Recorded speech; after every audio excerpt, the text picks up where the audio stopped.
Hi, everybody. Welcome to Conversations with Calvin, We the Species.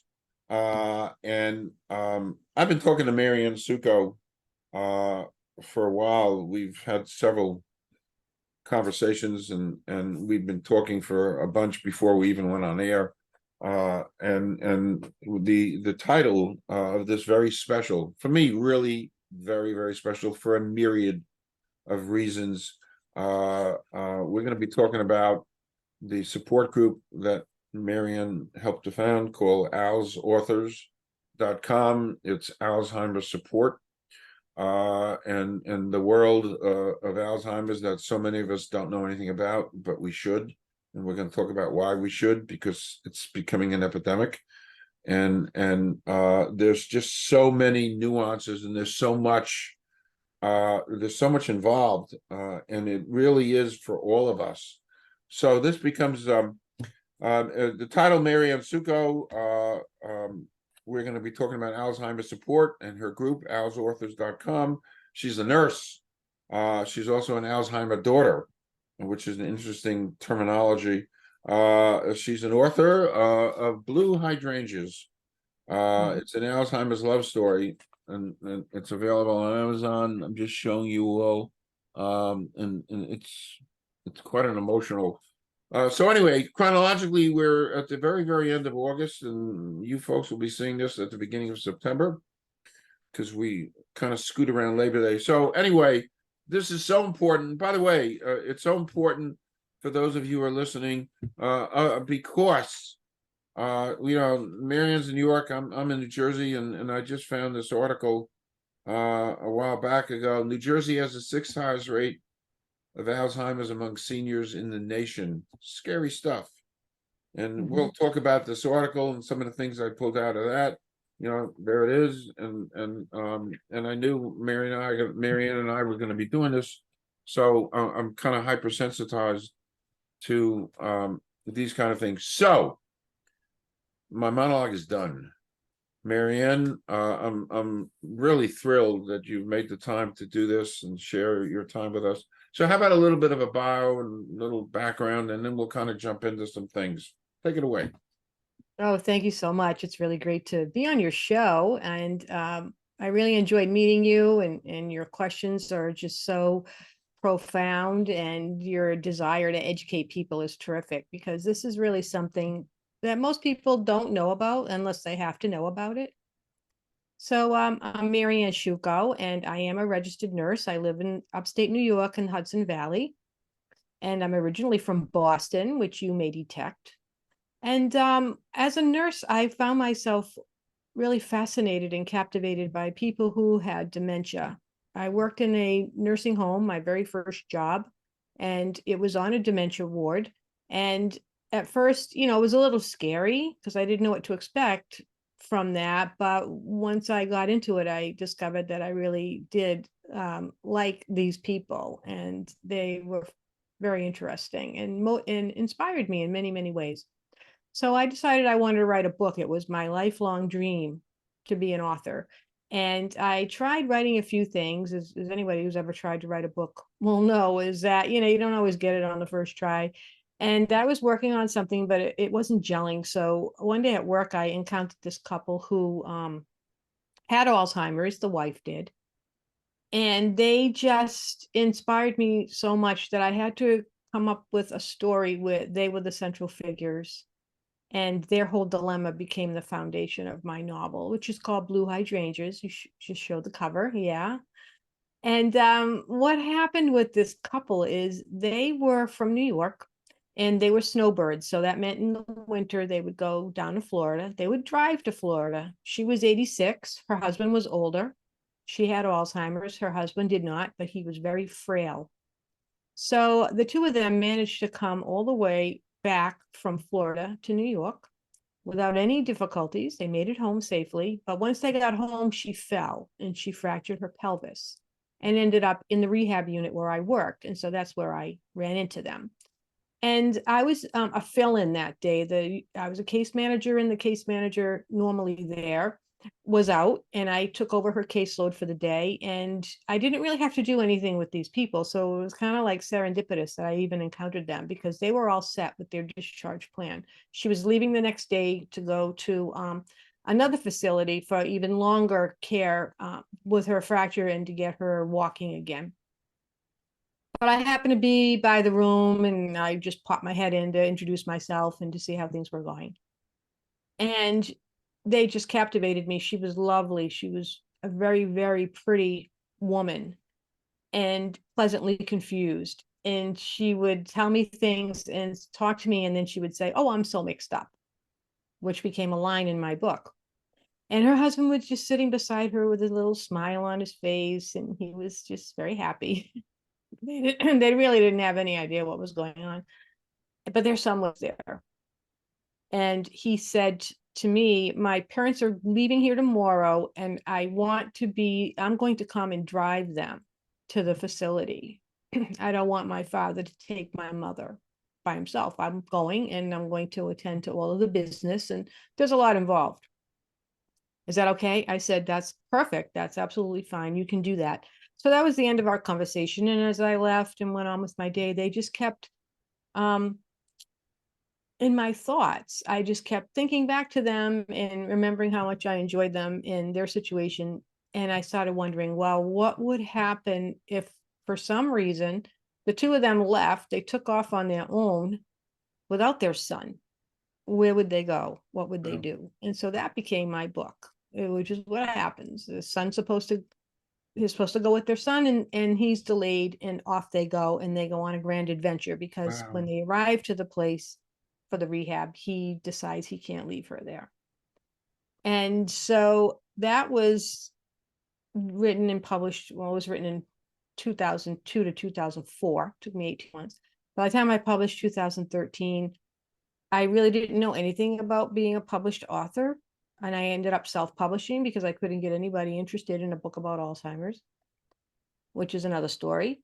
Yeah. And anyway, I decided that maybe it would be a good idea to partner with other people who had written books like this and see if maybe we could help each other to grow some kind of an audience or to promote our work.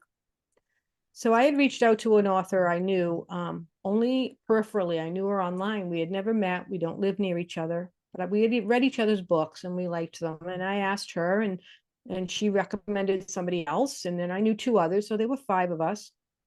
We get together for a 1 month campaign.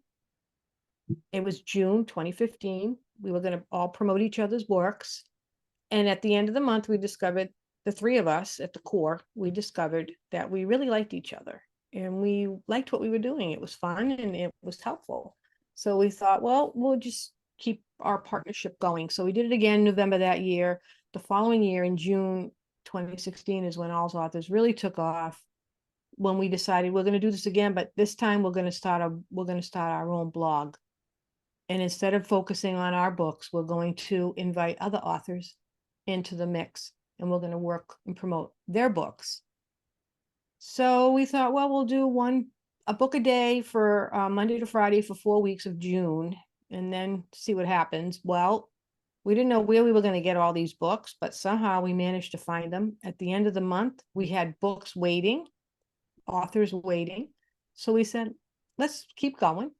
We'll do it every week, not every day, book of the week, and we'll just see what happens. And so that was 8 years ago, or 7 years ago, I guess, 7 years ago. And now here we are. We have 350 authors. We have a podcast. We Wow. do virtual events. We have a categorized bookstore for people to browse. We have custom caregiver collections. We have our own little swag shop if you want to buy like a t-shirt or something else. And we have people, we're booked now until January of next year. Wow. Wow. Mm. It seems like we hit a nerve. There was a need. Wow. Question. Yeah. Your group, is most of your Mhm. group self-published? Yeah, a lot of the authors are self-published. I'll tell you why. I'd like to know why. Well, first of all, I told you I had a very hard time getting my book published. Nobody wanted to read a book about Alzheimer's. Oh no, this was not a good topic. even though it was a beautiful love story and it just happened to be about Alzheimer's, could have been any other disease, but people really, that word scared people. There's a lot of stigma, and we can talk about it.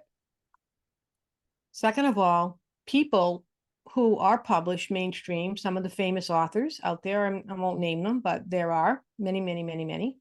They don't need us because they already have a gigantic juggernaut of a publishing platform to advertise their books. Our books are written by ordinary people.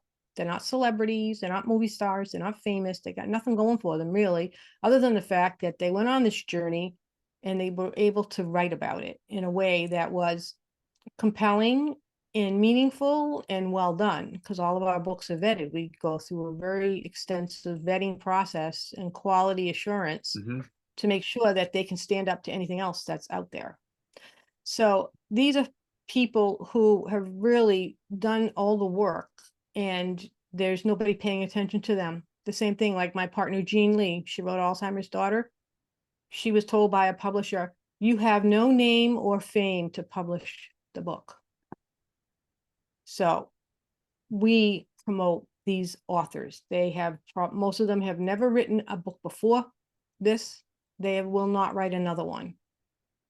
Some have, but most of them, they are one and done. This is their story, and they wanted to share what they learned, because people who encounter Alzheimer's in a loved one or even in themselves and are called to care need to know everything that they need to know on the first day, and they don't know anything.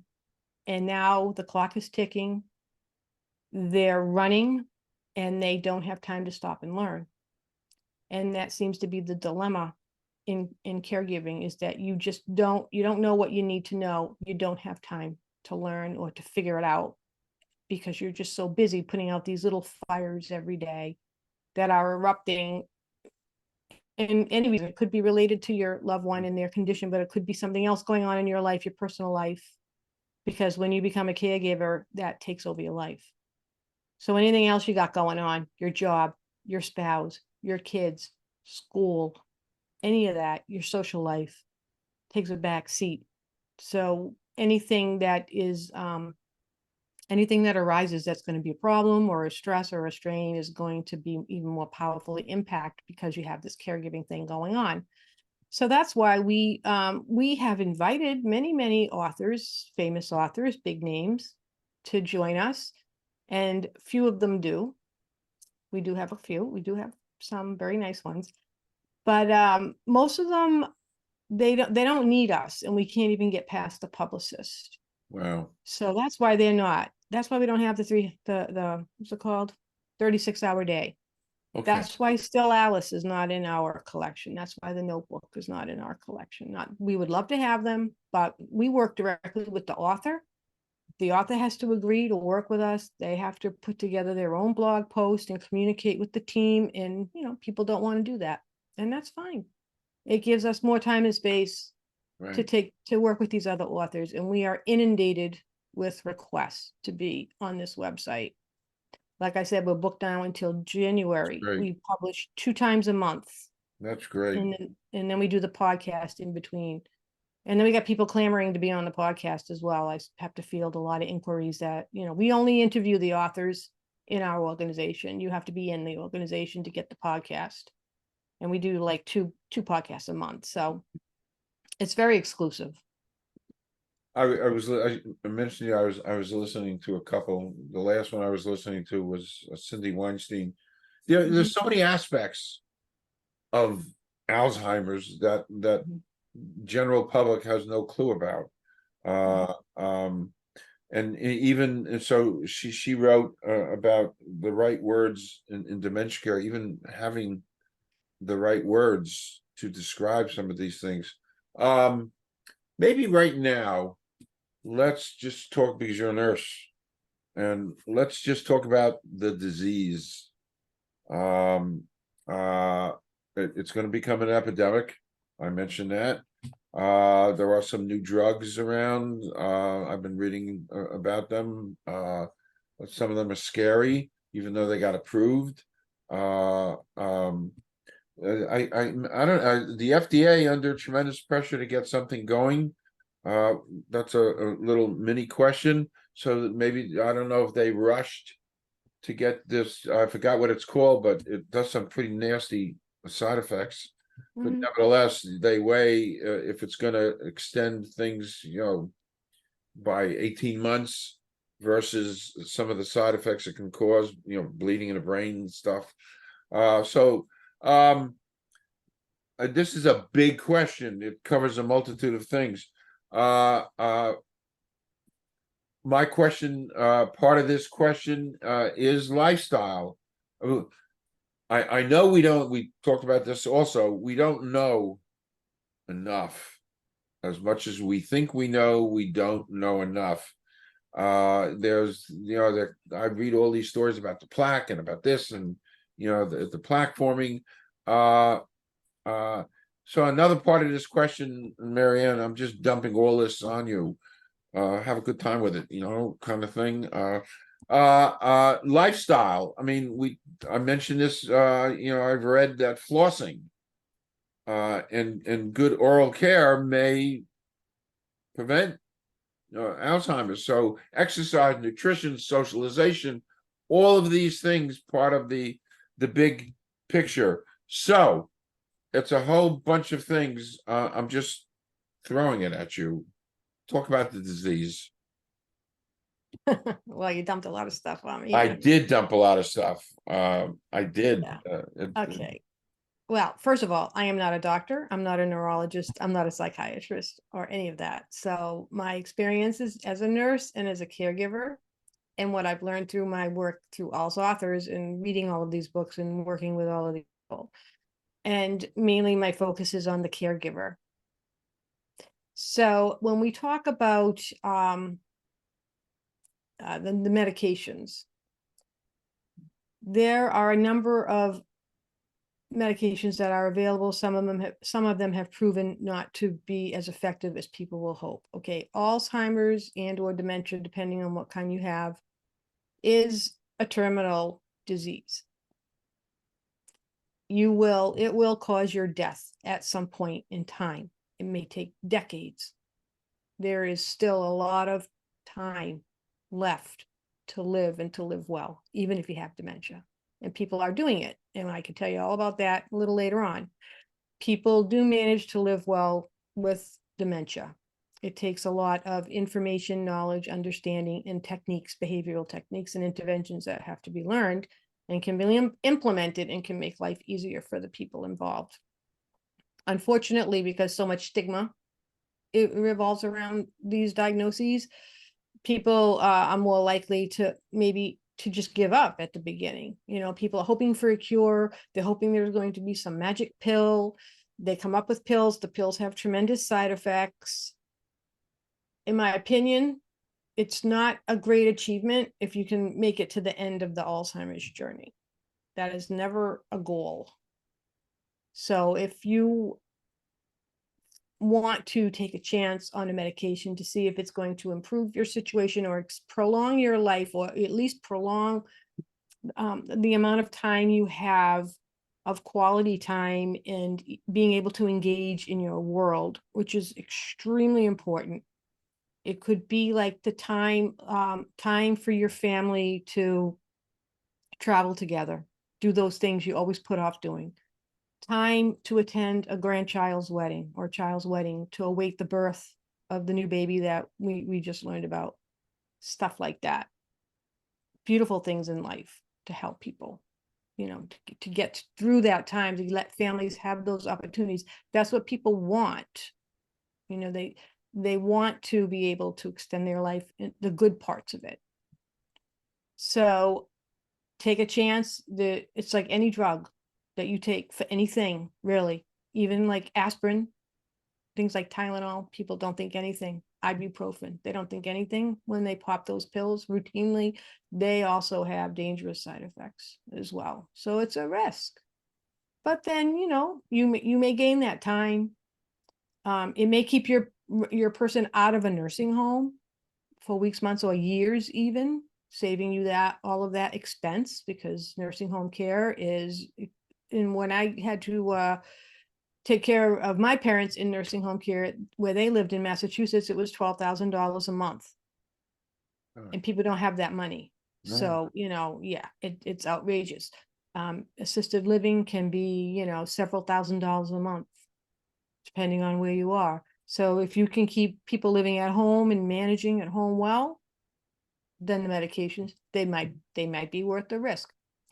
Now we just went through this massive controversy with this new drug, Leqembi, and it is so, the outcome of the drug was iffy.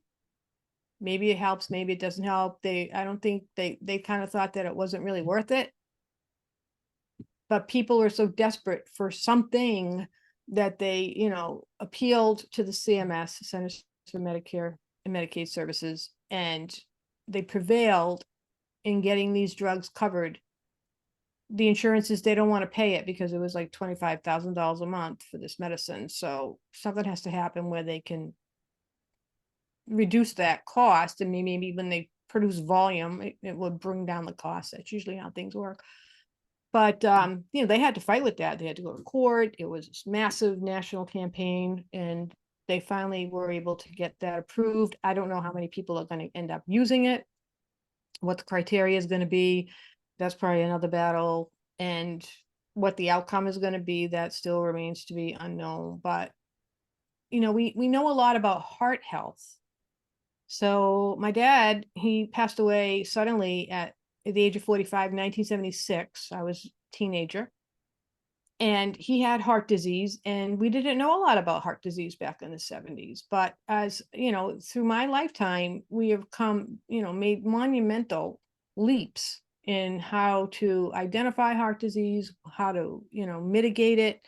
There are drugs, there are procedures. You can get an artificial heart, you can get a transplant. I mean, it's really come a long way. But we don't know that about the brain at that level. We just don't. And so they're starting to learn and explore more and more and more.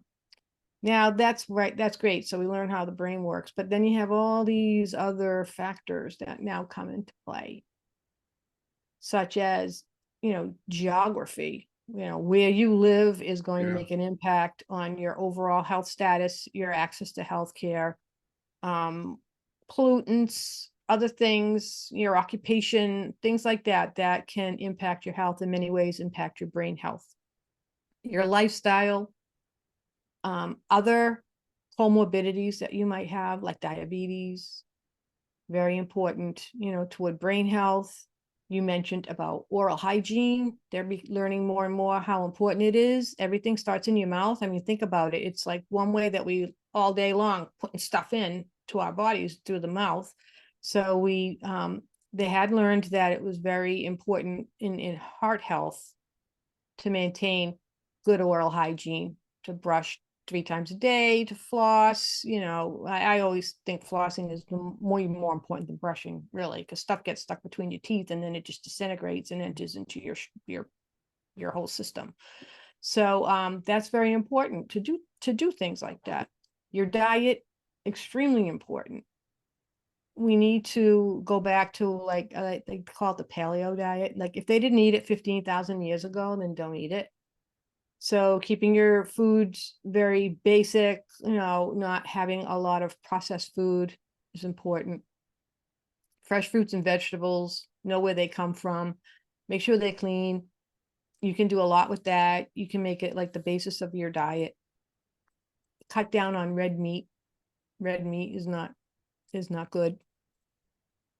Cut down on meat, period, whether it's poultry, even fish is, you don't always have to have a piece of meat or animal at your meal every day. You can eat meals that don't have that and be satisfied and be healthy.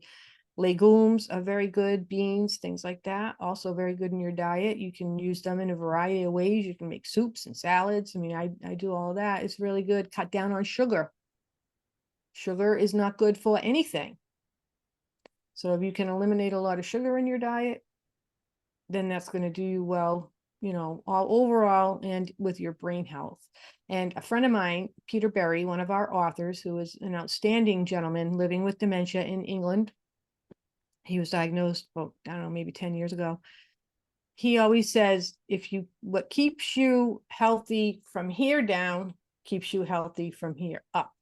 So whatever you're doing to maintain your heart health, that's your circulation, that's feeding your brain, that's going to keep your brain healthy as well. And then other things, you got to stay active.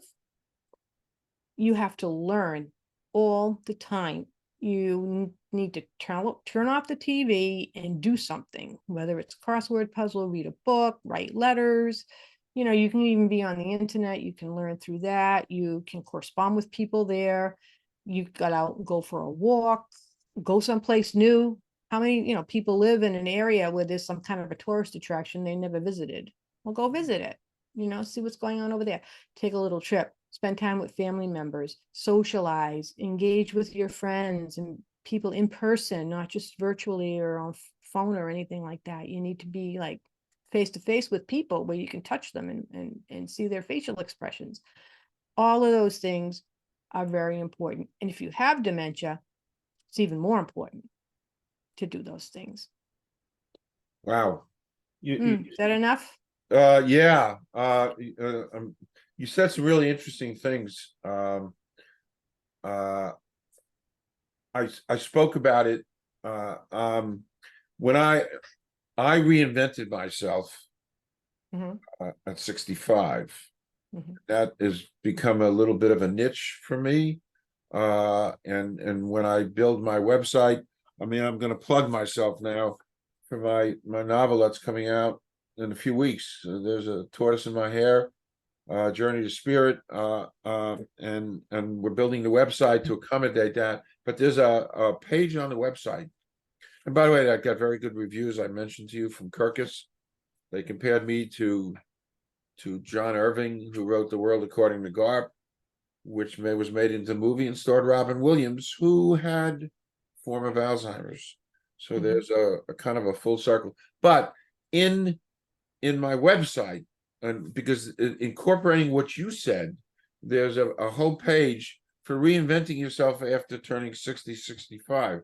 And it's to put these things, the socialization, the nutrition, all these things, blurbs. I'm not going to delve into anything, but maybe I'm a poster boy a little bit.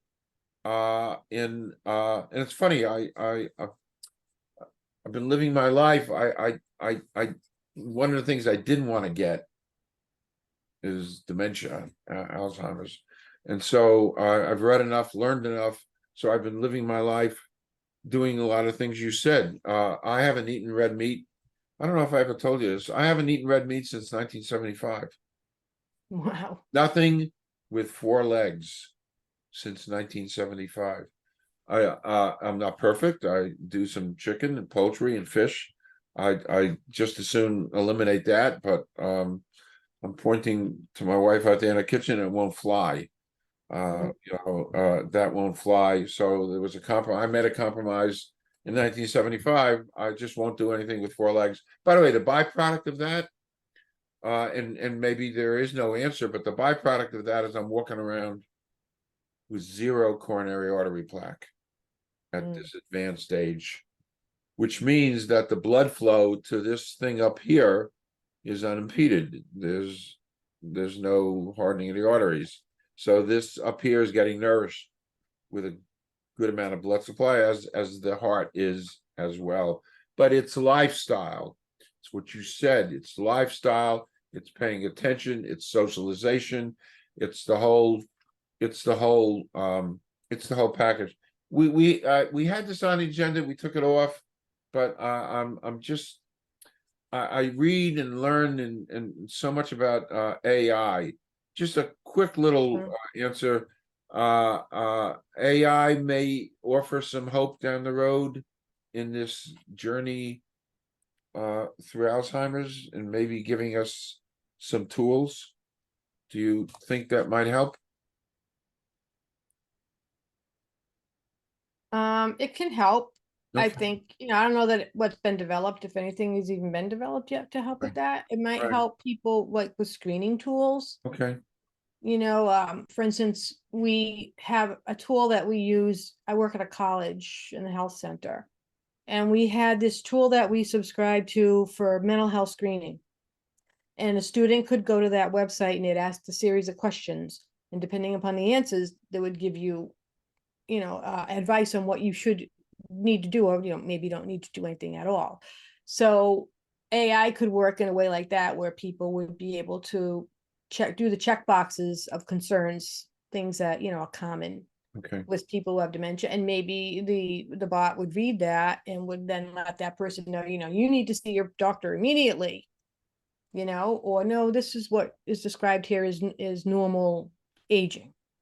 Maybe, I mean, could come up with a Okay. variety of responses. So that would help people who maybe have concerns and don't know what to do next Okay. to do a screening like that. Okay. I just, What about, well, I mean, like, as far as research and stuff goes, there's probably a lot that it could do, but it- you can never remove the human factor, right, especially something like this. correct. No, I just, it's become my little course celeb. As I go through these interviews and everybody's different walk of life, I ask about AI. I'm just curious. I'm a little nervous about it, but I just wanted Mhm. your take on that. Mhm. I want to go completely off topic and ask you one of my favorite questions. I didn't even tell you about it. It's no big deal. I actually borrowed it, and I never said this on air before, but I borrowed this question from Barbara Walters, who Okay. who was a great hero of mine as one of the great journalists of all time. So here's the question. You don't even have to answer it, but it's fun. So, excluding family or friends, somebody living or dead you'd like to spend a day with. Oh boy. And you don't, it doesn't have to be one, it could be a few, whatever. There's no rules here. So the first person that popped into my mind was Jane Austen, because I love her. She's like, the first great woman novelist, romance writer. So Okay. I have all of her books, and I've read and reread and watched all the movies, and hope to get to her home where she lived in England one of these days, one of these trips.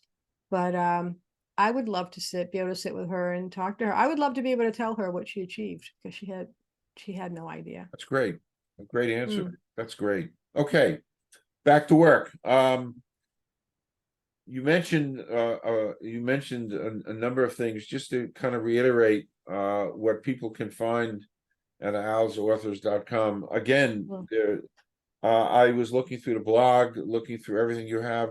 It's quite an amazing resource for people. Just to reiterate, what people can find there.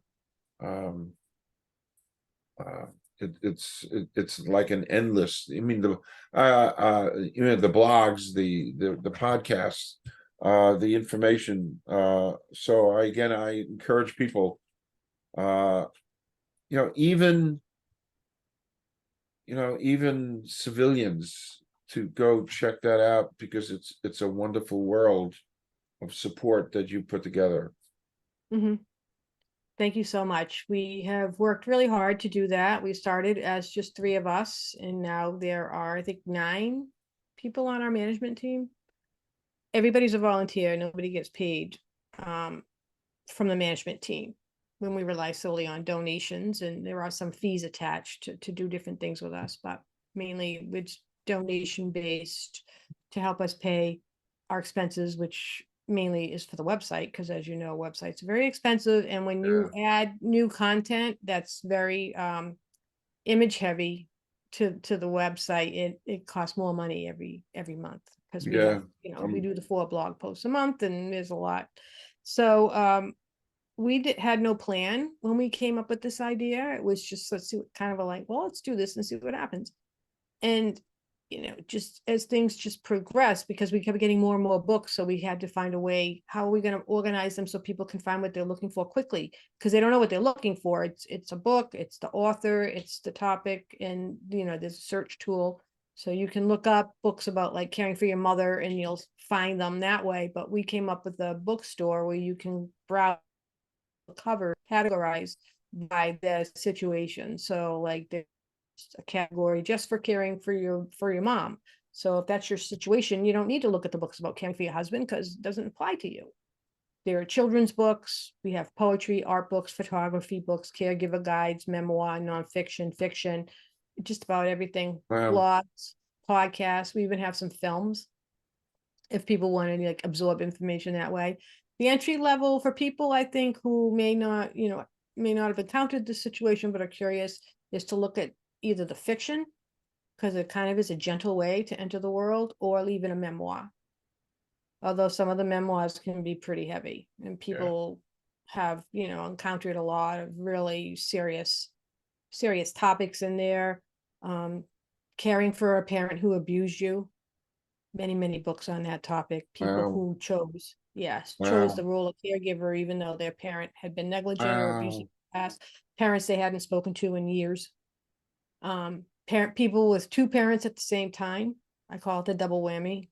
Wow. It's hard enough when you have one parent, because most cases you'll have the second parent is also a caregiver, so you're a team.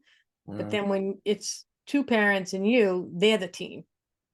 And so it's very hard to like break through whatever resistance and issues that they're kind of throwing at you, because it's Wow. like the two of them against the world. People have this, there are 9 of us on our team, and 3 of us have been in that dual dementia duty situation, Wow. which is amazing when you think about it. We're only That's 9 amazing. people. 1/3 of us have had the 2-parent Wow. situation.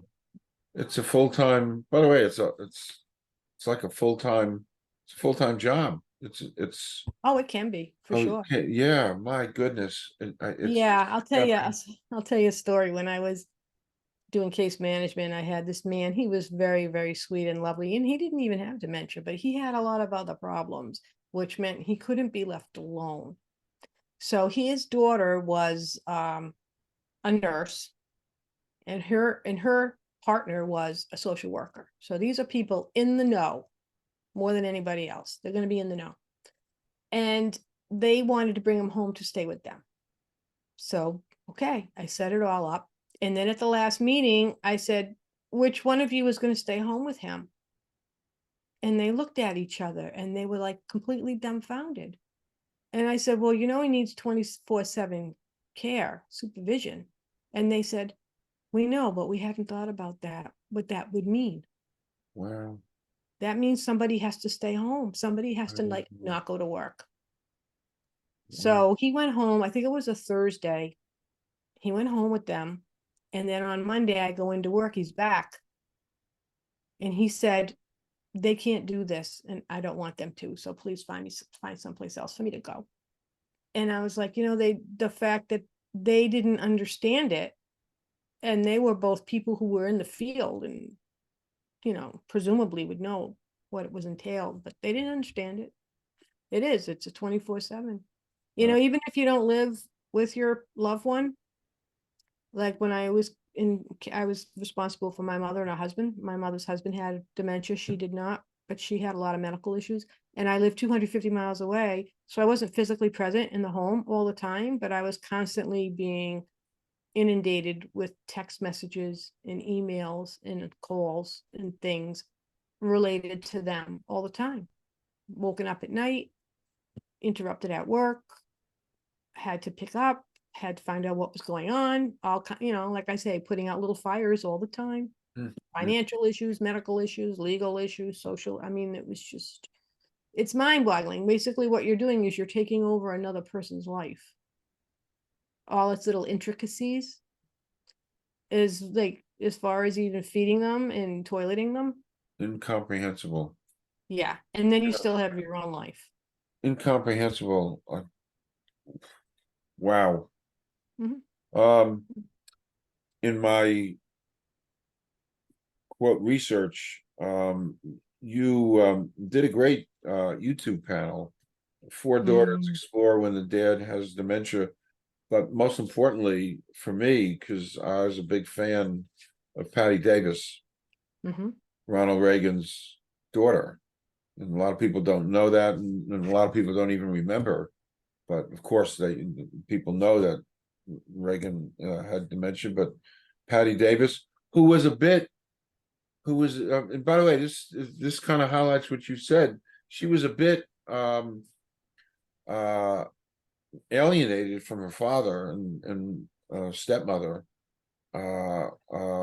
because she was kind of a renegade, but she got involved, ultimately was brought back into the fold to take care So can you Mhm. talk about that? That's a phenomenal panel that you did. Can you talk about that? Sure. So Patty has been a very generous author, contributor to All's Authors, and she's one of our more well-known authors and has done a lot of work in this area. Her father, he had Alzheimer's, President Reagan. Nancy Reagan was her mother. Oh, I didn't realize that. Yeah, Oh, Nancy oh, Reagan, her name was Nancy Davis. okay, She was an actress. Yeah, and she okay, married Ronald Reagan, you know, okay. and I'm thinking of Jane her Wyman. biological mother. No, she's her Oh, biological mother. okay. And so they had and it's probably very common in families like that, where there's just this constant tug of war and friction and things like that. But when her father became ill, she, you know, was informed and responded immediately and spent time with him and was present for his journey and managed to get along with her mother enough for her to do that. So her book is beautiful. It's called Floating in the Deep End. She was on the piano, and I'm trying to think back to who all the others were. It was Irene Olson, who was the author of Requiem for the Status Quo. And I should have looked this up before because I can't recall all the others. There's quite a panel. Four, I think there were four of 9. them. Yeah, There's four of them, I believe. There's maybe there were Patti, more. I'm trying to remember. Irene, goodness. I'm drawing a complete blank because right now I'm like really focused on like That's okay. we're doing on Friday. We have another one coming up this Friday, which I want to talk about. But I'm trying to think of the graphic. Tanya Ward Goodman and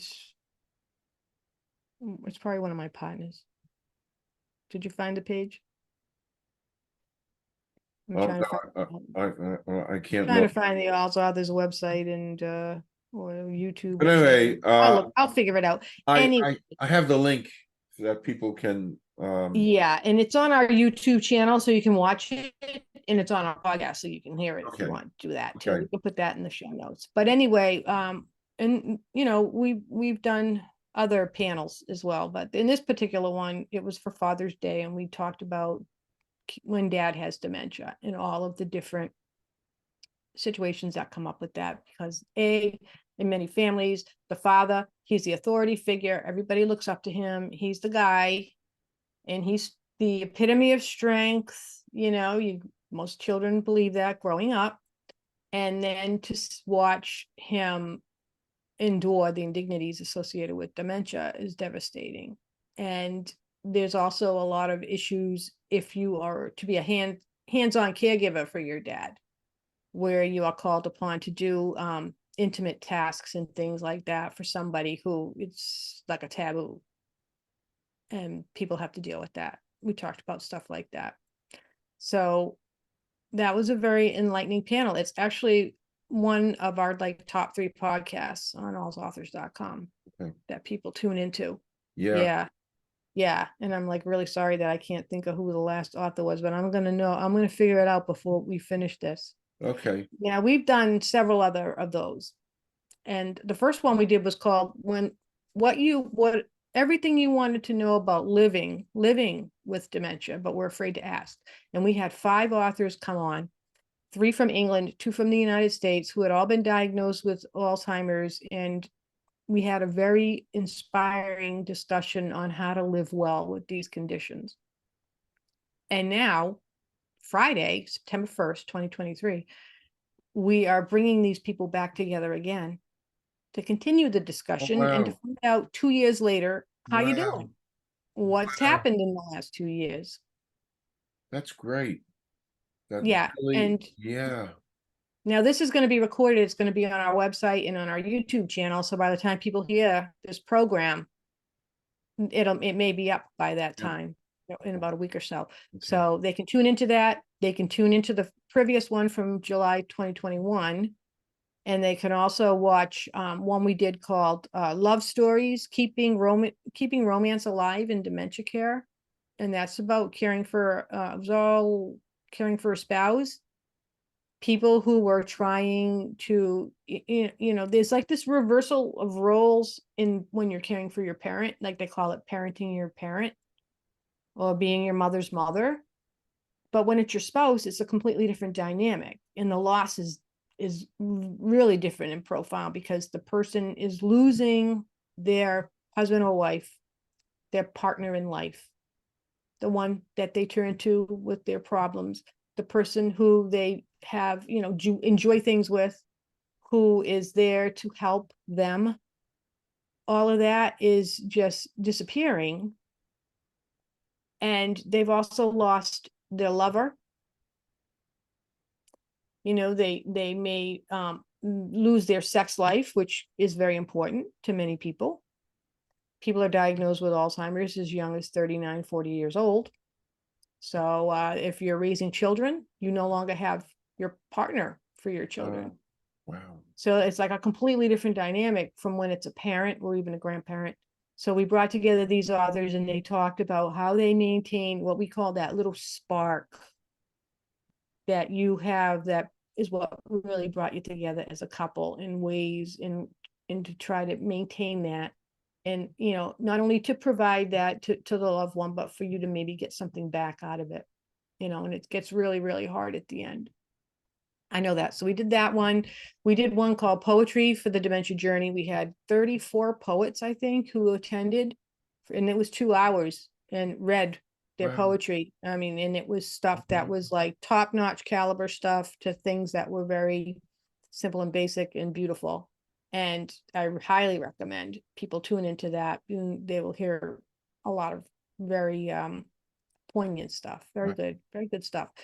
And we did another one called Dementia with Difficult People. And when we launched it, there was like this uproar, because people with dementia were thinking that we were referring to them as difficult, but that wasn't what it was. It was, again, about caring for somebody who in the past has been a difficult person in your life, not because they have dementia.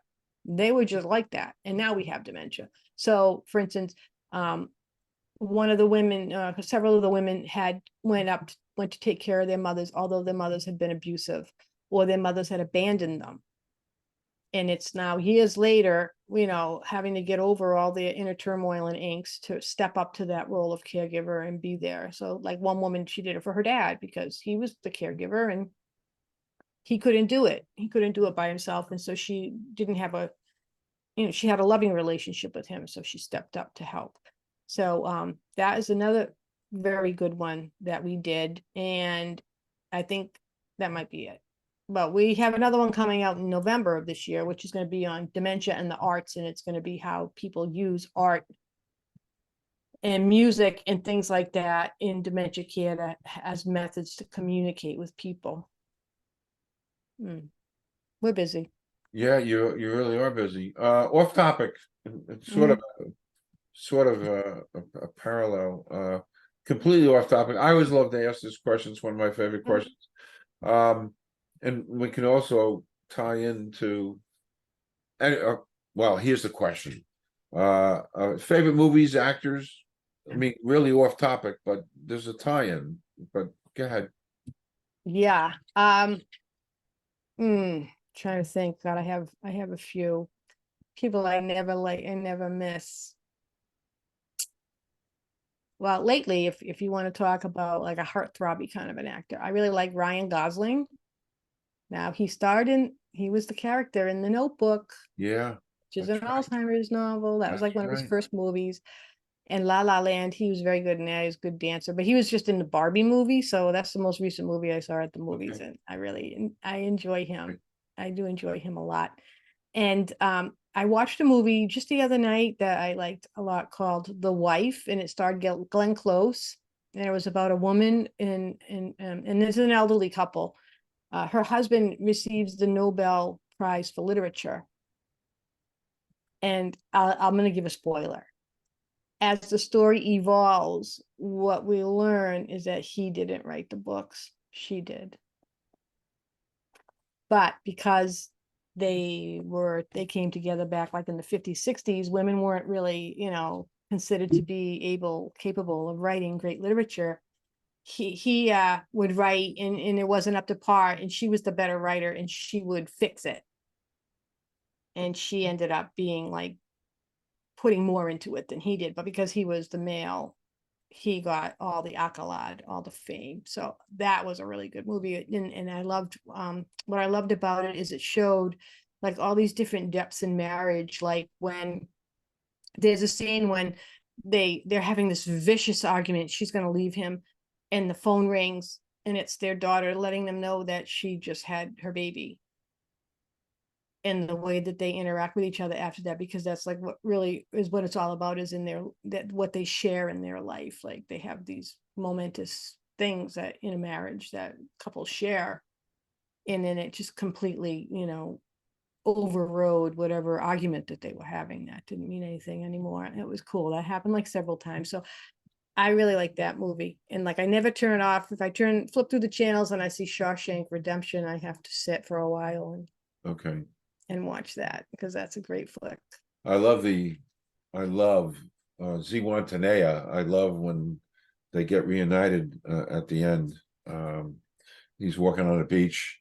Tim Robbins, and that it was just, and the emotion of when he finally breaks out of Shawshank, the emotion that he's free, and you just, it's raining, and you could feel that emotion. Yeah,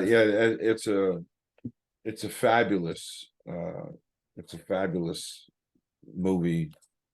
It is. Yep, fabulous movie. Yeah, I've watched it enough times. It's funny that I was watching a political show. I don't watch politics. I don't mess around with politics. But I guess he was the former governor. I was just why it was Meet the Press. Former governor of North Carolina. I forgot his name, but he is a spitting image for the warden, Bob Gunton. Oh, interesting. And it was Sunday morning. I'm watching this and I say, my God, he's a spitting image. He could be his clone. God, does he look like Bob Gunton, who always plays these? What a great character actor. I mean, this is off topic. Anyway, back to business. As we wind down, we talked about this beforehand. Maybe I mentioned this in my monologue, but New Jersey has the sixth highest rate of Alzheimer's among seniors in the nation. I mentioned this to you. In the Northeast and the Southeast have the highest incidence. And my question to you when we off air was, is it part of that? Here's the article that I pinned out. But part of that, isn't that due to the fact that you get better care here in the Northeast and the Southeast? For example, I know someone in my sphere of influence who sent a loved one down to Florida for care because they have great care there. So as part of that, the fact that we here have better facilities, better caring, that people may want to come here if they're out in Iowa and they may want to come here. Does that happen? That people... No, what I think happens is, well, some of these states are the more populous, A. B, we do have access to the best medical facilities and research facilities probably in the country or the world. People who are better educated might know what to look for. And a lot of things are based upon geography, like access to healthcare is huge. If you don't have insurance, then that's like another problem. You're not probably going to be going to get diagnosed or get answers until a crisis hits. You may live in a rural area where there is no healthcare for hundreds of miles around, so you're not going to go. Many people believe that dementia and Alzheimer's are normal parts of aging, and it's to be expected. So there's nothing you can do about it. So we just won't do anything about it. And then they don't ever get a diagnosis, which is, not true. It's not a normal part of aging. It's a good idea to have a diagnosis because there are treatments available. You can learn how to handle it better. You can make it better for everybody involved when you understand what's going on and what to do about it. And it can help you by making life plans, which I had a discussion the other day with a colleague about this. Oh, I would never want to know if I had Alzheimer's. What good would that do? I'm like, well, it does a lot of good, because now if you're 61, I better retire, because I'm not going to be able to work for another 5 or 10 years and have a good retirement. I need to do it now. I need to get all my ducks in a row. I need to figure out my living situation. I need to make sure my will and my power of attorney and my healthcare wishes are in place. I mean, there's a lot to do. Maybe I'll go to take that lifelong dream trip to Maui or to Alaska and go on a cruise. Maybe I'll do that this year and not wait, because I might never get there. Important, all Yeah. lifestyle things, Yeah. quality of life issues that are so important. So I think that people, they don't have the access to the healthcare that we enjoy here. I mean, look where we are. I'm in New York, you're in New Jersey. I come from Boston. I mean, these are like some of the best facilities in the world. A lot of others, scattered across the country, but people either don't have access or they don't see the need. A lot of people don't want to know. A lot of doctors don't want to say. People do not like to put those words in the medical record, because then they have different kinds of ramifications that could make life very hard for people. People don't want to know because they don't want to have to give up their job. In many, many cases, if you are diagnosed with dementia, you're going to become unemployable, and maybe your family is depending on that income. That's huge. So there's like a lot of different reasons. The stigma, so much stigma Yeah. surrounding else. That's why, this program we're doing with the authors living with dementia is just so profound, because you can just see people. I'll give you an example of a few of them. When we talked the first time, one of them had published a book. She now has 3 books. She earned 2 doctorates from 2 different universities in England for her work, her advocacy work. She is like the poster girl for Alzheimer's. Another man, he was on the verge of suicide after his diagnosis. For a year, he fell into a deep depression, and then one day he realized, I'm not dead yet, so I need to start living. And he just recently had his 2nd book published, travels all over England Wow. advocating. There's all of them have moved except for one person in that group still lives in the same home that he bought with his wife, years ago. But all the others have made like changes in their living arrangement to accommodate their illness. So that's really important, because that helps in the whole caregiving scheme of things. If people become immobile, you can't have your bedroom, bathroom upstairs when people becoming unable to climb stairs. And people don't think about stuff like that. So No, there's a lot of things to do. I believe it's, especially if you have a family history, you can get tested for the gene. It's good to know. It's not, it's scary, yeah. but it's helpful. I wrote about that in my book here. I wrote about what Robin Williams did. That moved me because he was one of my favorite people. And actually kind of winding down, you wrote Blue Hydrangeas, a love, which an Alzheimer's love story. But you've also written some other things. You've done some young adult work. Yeah, I did. I wrote a young adult book, which is sitting here. My favorite book, actually, that I wrote. Oh, can you see it? No. There we go. Swim season. Okay. Okay. Yeah, it's like a door, what do you call it? Doorstop. Yeah. It's almost 600 pages. Wow. Anyway, my daughter was a swimmer. She started swimming when she was a baby. I started her in the pool, getting swim lessons. Week after week, year after year.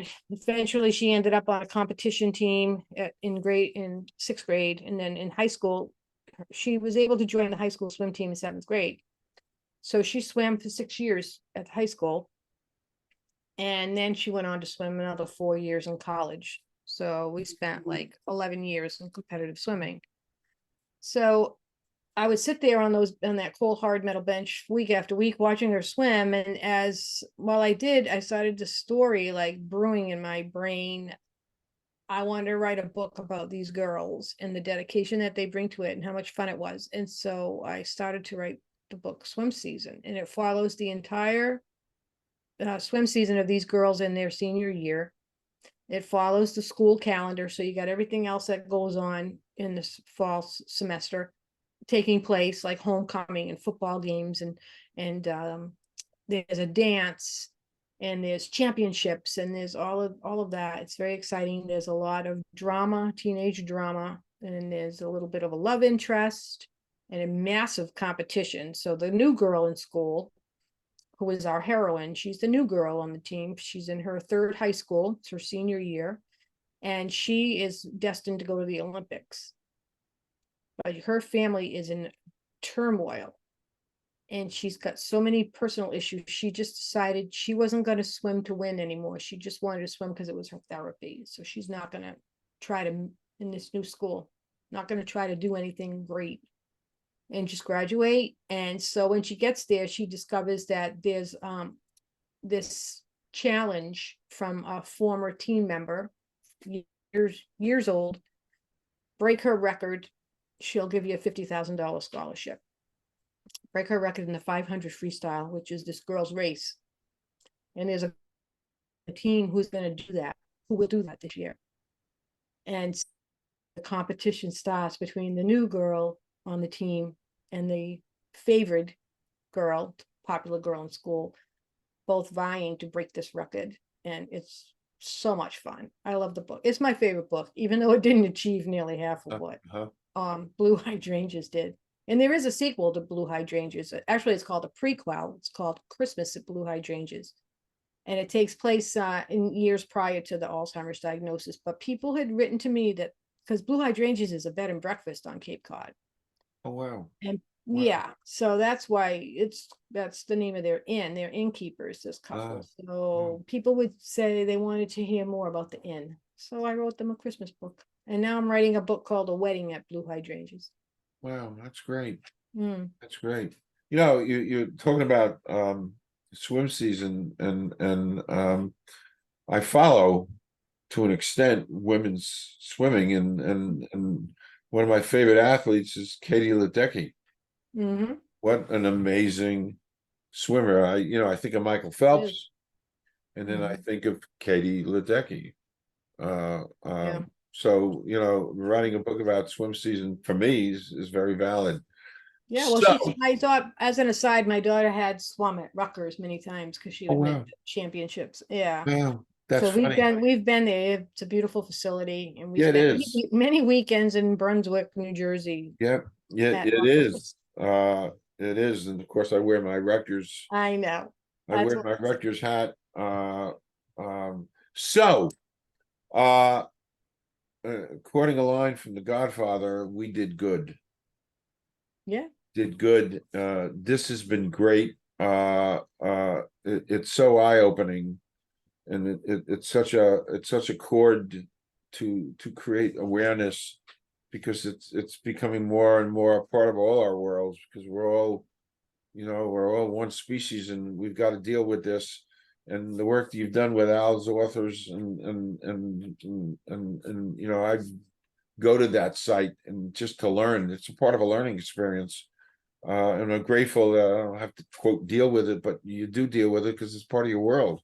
So this was great, Marianne. And I'm officially inviting you to come back. We could do, as this channel grows, we could do panels, and I'd like to be part of your team. So however I can help promote and do some events and things, I'm hugely loyal that way.